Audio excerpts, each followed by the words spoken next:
मेरे बच्चे, मैं तुमसे बात करना चाहती हूँ। क्या तुम्हारे पास मेरे लिए वक्त है मुझसे बात करने के लिए? क्योंकि जो ज़रूरी बात मैं तुमसे करना चाहती हूँ उसके लिए तुम्हारा मेरी बात को ध्यानपूर्वक सुनना बहुत ज़रूरी है।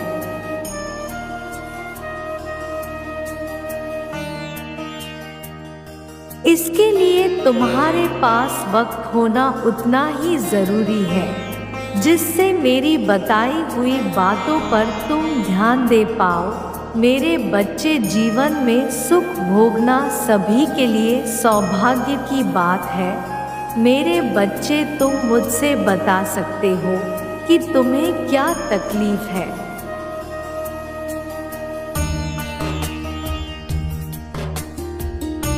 क्या परेशानी है?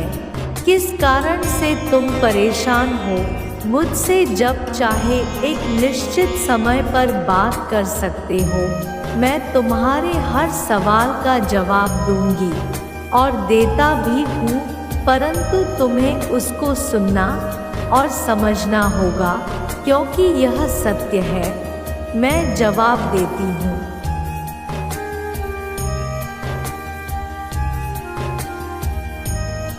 परंतु तुम समझ नहीं पाते हो।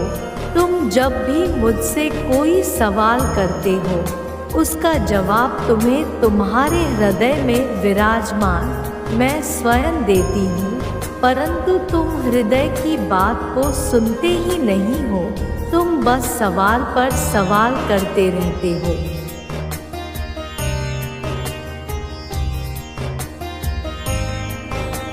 दूसरा, किसी भी कार्य में तुम कितने समक्ष होंगे, कहाँ तक जा पाओगे, इसका जवाब भी मैं तुम्हें देती हूँ। जब भी तुम किसी बड़े कार्य या बड़े मुकाम पर पहुँचने की कोशिश करते हो, तुम बार बार अपने मन में इस विचार को लाओ कि मैं उस मुकाम पर पहुँच कर रहूँगा।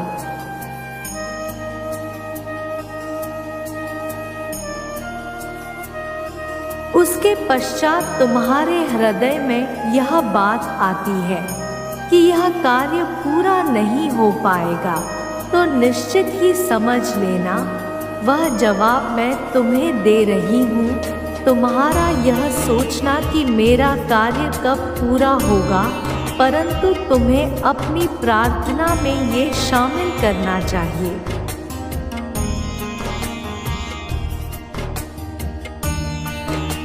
कि जो करो वह बहुत अच्छा करना, भले ही देर से हो, परंतु परिणाम अच्छा और शुभ होना चाहिए। मेरे बच्चे, मेरे एक सवाल का जवाब दो। क्या तुम मेरी पूजा स्वार्थ की भावना से करते हो? परंतु मैं तुमसे प्रेम स्वार्थ से नहीं करती। मेरा प्रेम निस्वार्थ है।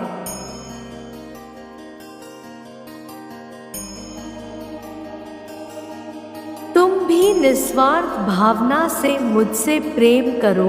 तुम्हारा प्रेम मुझसे जुड़ा हुआ है। मेरे बच्चे, तो कई ऐसे हैं जो किसी काम को पूर्ण होने में विलंब होने पर क्रोध में मेरी पूजा करना ही छोड़ देते हैं, मुझ पर विश्वास करना छोड़ देते हैं।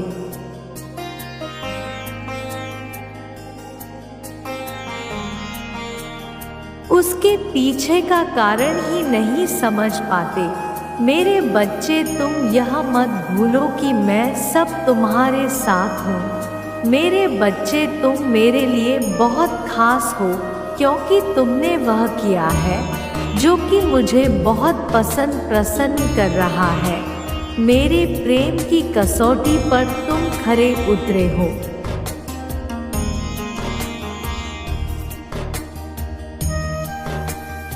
तुम्हारे ऐसे कार्य मेरे हृदय को बहुत सुकून पहुंच रही है। तुम जो इतना हर बात में मुझसे प्रार्थना करते हो और तुम्हारे किए गए सभी कार्य मुझे बहुत ज़्यादा प्रभावित करता है। तुम्हारी यह सभी कार्य मुझे और आकर्षित करती है।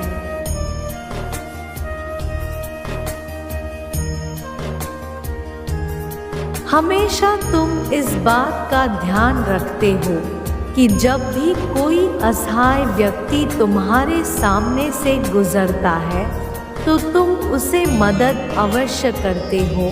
तुम चाहे किसी भी परिस्थिति में हो, तुम उसे कभी खाली नहीं जाने देते।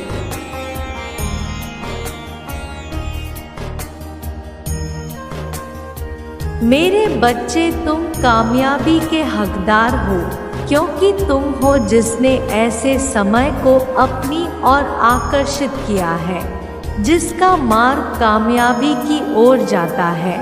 क्योंकि तुमने जो किया है वह एक साधारण इंसान का करना संभव नहीं है।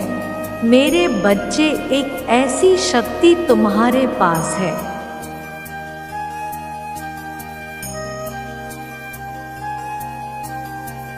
जिसके कारण तुम ऐसी प्रगति में और एक ऐसी दिशा में चल रहे हो कि तुम्हारे सामने कितनी भी कठिनाई आए, परंतु तुमने जिस मार्ग को चुना है उस मार्ग पर तुम पूरी ताकत से तेजी से दौड़ सको। क्योंकि सच कहा जाए तो तुम कछुए की चाल में नहीं चल रहे हो,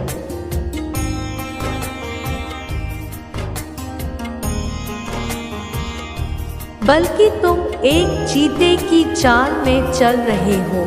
चीता जो कि बहुत तेज होता है, जिसकी नजरें अपने शिकार पर होती है, आते ही शिकार को पकड़ लेती है। और तुम इसी तरह से कार्य कर रहे हो कि तुम्हें मौका मिलना चाहिए।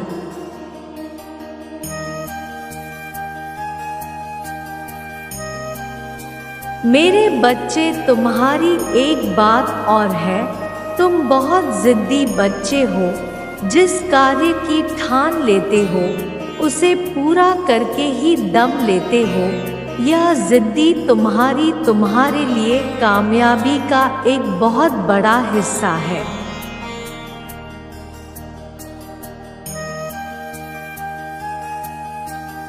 तुम्हें पूरी लगन से, पूरी परिश्रम से कार्य करने की शक्ति मिली है। ऐसे बच्चे के ऊपर भोलेनाथ की साक्षात कृपा रहती है। सदा खुश रहो मेरे बच्चे। मेरे अगले संदेश की प्रतीक्षा करना।